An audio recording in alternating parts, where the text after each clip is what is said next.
Bonjour,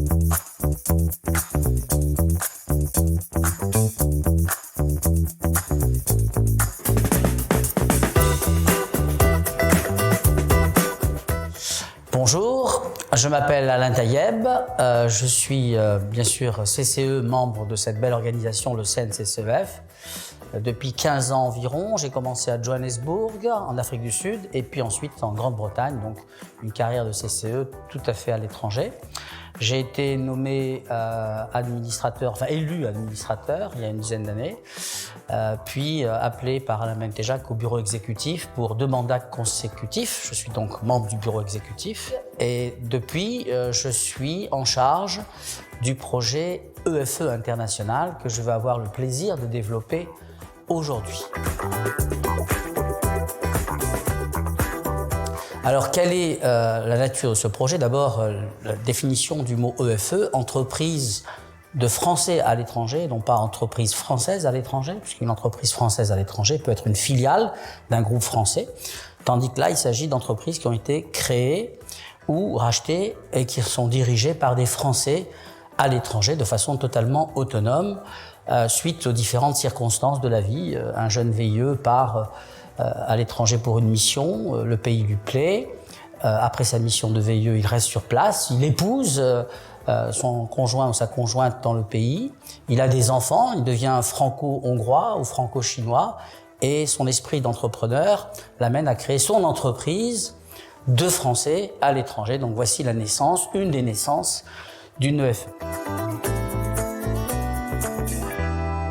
Alors les EFE n'ont jamais été réellement recensés et suivis de façon structurée ni par nos autorités, Bercy ou le Quai d'Orsay, ni par les chambres de commerce ou le CNCCEF de façon méthodique. Et c'est à l'occasion de cette malheureuse crise de la Covid qui nous a tous secoués que les EFE sont remontés un peu à la surface parce qu'elles ont exprimé leur isolement par rapport aux très belles choses qui étaient développées en France pour aider les entreprises, TPE, PME et grandes entreprises à surmonter cette crise.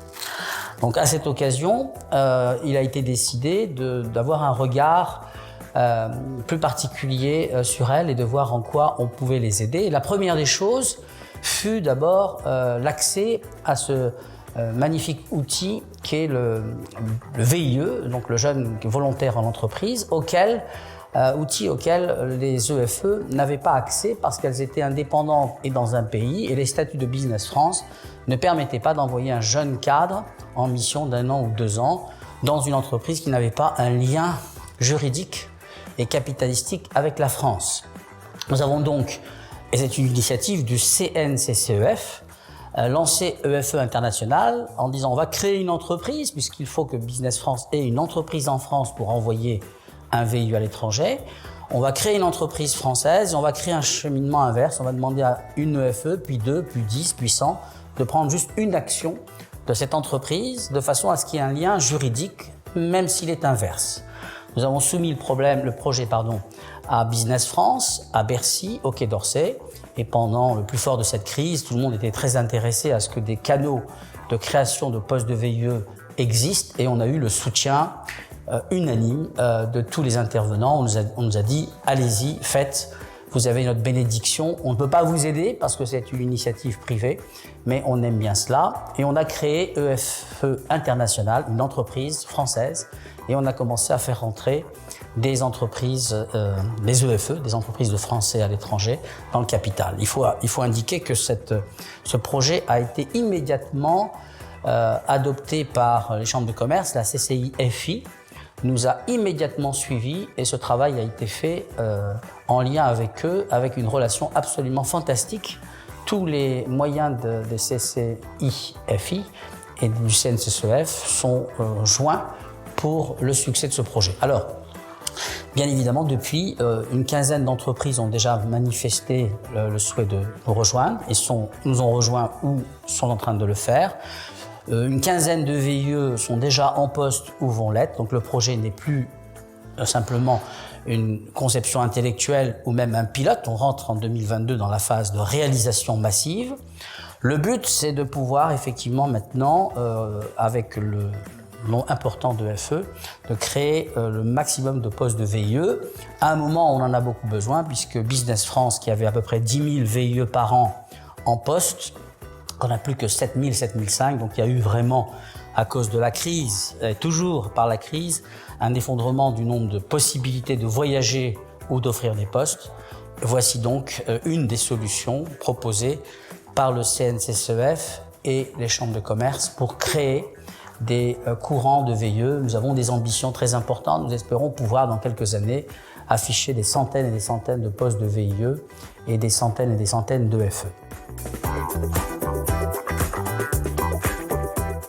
On ne s'arrêtera pas là. L'EFE a besoin également de financement, d'aide, de consolidation de haut de bilan. Et pendant la crise, on a bien reçu les messages.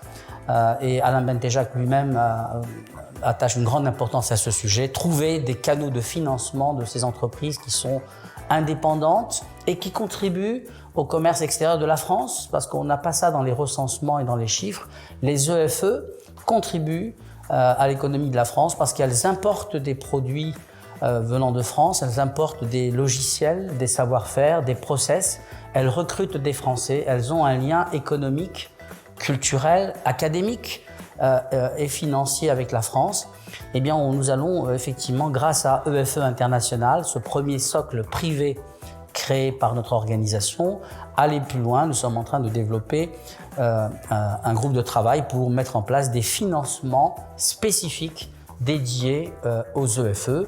La troisième composante, ça sera effectivement un apport logistique, un soutien logistique consistant à dire à une entreprise qui a de l'appétence pour faire du commerce avec la France et qui est détenue par un Français, qu'on va lui trouver des moyens de fluidifier son commerce avec la France, de trouver d'autres fournisseurs, d'autres prestataires, d'autres moyens logistiques de transport des biens qu'elle consomme ou qu'elle achète en France. Voilà, c'est une énorme ambition. C'est une ambition qui est née dans notre institution. Si succès total il y a dans le futur, on l'attribuera à 100% au CNCCEF, mais immédiatement également à 100% avec nos amis des chambres de commerce qui sont adorables, avec lesquels il y a un grand plaisir de travailler sur ce projet.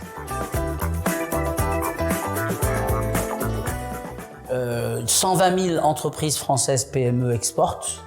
On a à peu près 120 000 ou 130 000 EFE dans le monde. Et bien, si on regroupe ces deux ensemble, ça fait 250 000 entreprises qui ont un lien, un intérêt, une culture, un amour, une appétence pour la France. Nous allons essayer de faire fructifier cela et de considérer les EFE à part égale à côté des PME pour pouvoir booster notre commerce extérieur. Cela ne dispensera pas notre groupe parrainage de travailler sur encore 100 000 entreprises françaises en France qui devraient exporter. Mais si on y arrive, eh bien, on aura une contribution quantitative significative à l'amélioration de notre commerce extérieur de la France. Les EFE sont maintenant dans le champ d'intérêt de tout le monde et Bercy et le Quai d'Orsay nous regardent avec beaucoup d'intérêt et beaucoup d'attention. Nous arriverons à les convaincre que l'EFE doit être regardé avec une grande bienveillance.